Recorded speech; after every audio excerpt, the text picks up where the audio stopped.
Hey everybody, what is going on? I hope you guys are all doing well, and welcome to another tutorial video. In this video, I'm going to be explaining to you guys how you can index your site on Squarespace, so let's get right into it. And I will be using this guide for the purpose of this tutorial, simply because I don't have access to the Search Console at the moment, so this is pretty much the only way in which I can do this.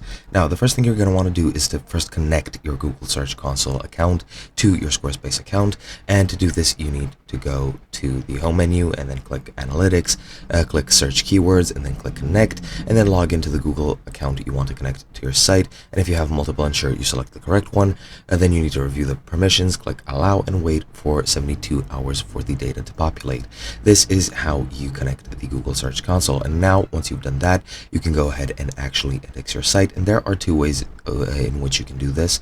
The first is to index specific pages using the URL inspection tool, which is more time consuming. I'm not sure if it has any added benefits as opposed to completely indexing your site at once, but that is one of the methods you can use. However, I highly recommend indexing this site by submitting a site map. Pretty sure you will need to make a site map yourself, so you should go ahead and go through Squarespace and see the entire sitemap that you have.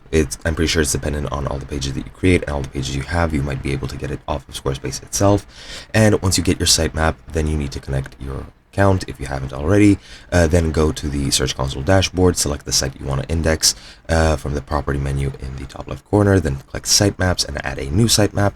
Then you just add the sitemap URL and click Submit to request Google to index your site. And once you do that, that is pretty much all you need to do. Hope you guys enjoyed, and I'll be seeing you guys in another video.